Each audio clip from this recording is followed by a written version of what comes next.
एक गांव में एक बूढ़ी औरत और उसका मूर्ख बेटा श्याम रहता था। बूढ़ी औरत वैसे तो अपना घर का खर्च खुद ही चलाती थी, लेकिन अब उसके शरीर ने उसका साथ देना बंद कर दिया था। जिसके बाद एक रोज उसके बेटे श्याम को भी काम मिल ही जाता है। वो घर आता है और इस बात के बारे में अपनी माँ को बताता है।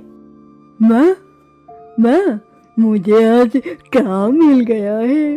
मालिक ने कल से बुलाया है पीछे।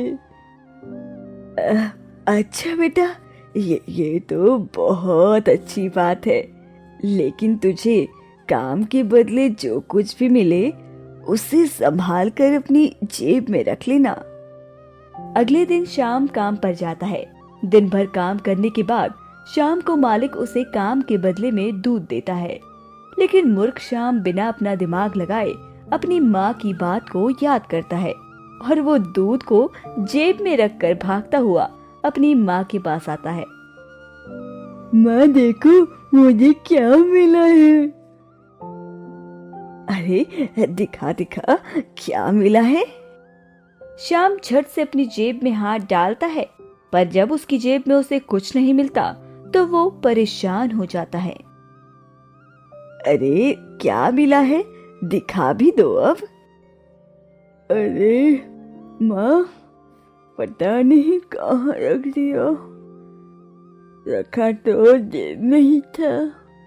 माँ, मालिक ने काम के बदले आज मुझे दूध दिया था, और जैसे आपने कहा था कि काम के बदले जो कुछ भी मिले उसे जेब में रख के ले आना, मैंने भी दूध को जेब में ही रखा था, लेकिन अब पता नहीं कहीं मिल ही नहीं रहा। बेटा, दूध जेब में नहीं कैन में रखा जाता है, तो कल से तुम कैन लेकर जाना काम पर। दूसरे दिन शाम कैन लेकर जाता है और दिन भर काम करता है। जब शाम होती है तो उसका मालिक उसे काम के बदले में एक बिल्ली देता है। अब मूर्ख शाम उस बिल्ली को कैन में बंद करके खुशी खुशी भागता हुआ अपने घर अपनी माँ के पास जाता है। माँ, आज तो बहुत ही कीमती चीज मालिक ने मुझे दी है, तुम देखोगी तो खुश हो जाओगी। शाम कैन खोलता है और उसमें से मरी हुई बिल्ली निकलती है।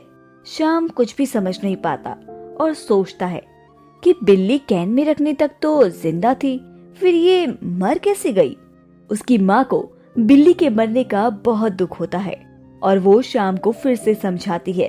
शाम, अगर मालिक ने तुझे काम के बदले बिल्ली दी थी तो तुझे उसे रस्सी से बांधकर घर लाना चाहिए था ना बेटा। कैन में तो बिल्ली मर ही जाएगी ना बेटा। माँ इस तरह से एक बार फिर शाम को सलाह देती है कि कल से रस्सी लेकर जाना और जब बिल्ली मिले तो उसे बांध के ले आना। इस तरह शाम अपनी मूर्खता से कुछ भी हासिल नहीं कर पाता और रोज खाली ही हाथ घर पहुंचता। वो जिस रास्ते से घर जाता उसी रास्ते में एक महल भी पड़ता, जहां एक राजा की बेटी एकदम उदास गुमसुम सी रहा करती थी। अपनी बेटी के चेहरे पर मुस्कान लाने के लिए राजा ने हर कोशिश, हर तरकीब लगाकर देख ली, पर वो राजकुमारी के चेहरे पर हंसी नहीं ला पाया। मैं परेशान हो गया हूँ। अब पता नहीं मेरी बेटी के चेहरे पर मुस्कान कैसे आएगी।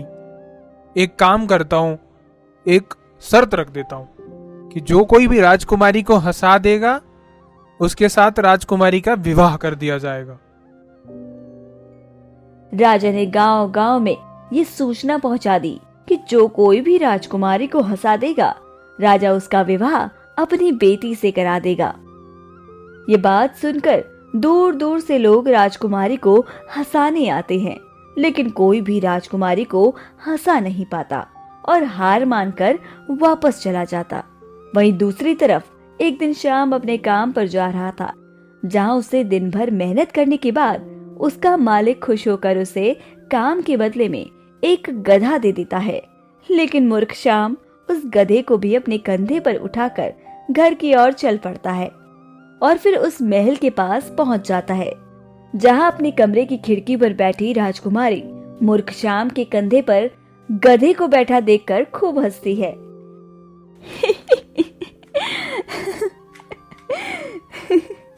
राजकुमारी को इस तरह से खुश देखकर राजा बेहद प्रसन्न हो जाते हैं और शाम को फौरन महल में बुलाते हैं।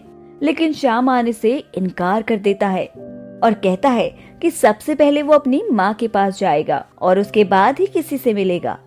शाम की ये बात सुनकर राजा शाम की माँ को भी महल में बुला लेते हैं। माताजी, आपके बेटे की वजह से मेरी बेटी के चेहरे पर मुस्कान लौट आई है, इसलिए मैं अपनी बेटी की शादी आपके बेटे संग करना चाहता हूँ। शर्त के अनुसार राजा ने शाम को पहले खूब सारे उपहार दिए और अपनी बेटी का विवाह शाम के साथ करा दिया, जिसके बाद राजकुमारी के साथ साथ शाम और उसकी माँ भी महल में रहकर अपना सुखी जीवन बिताने लगे। अब मूर्ख शाम भले ही अपने जीवन में कुछ ना कर पाया हो, लेकिन अपनी मासूमियत की वजह से वो राजकुमारी के चेहरे की हंसी जरूर बन गया।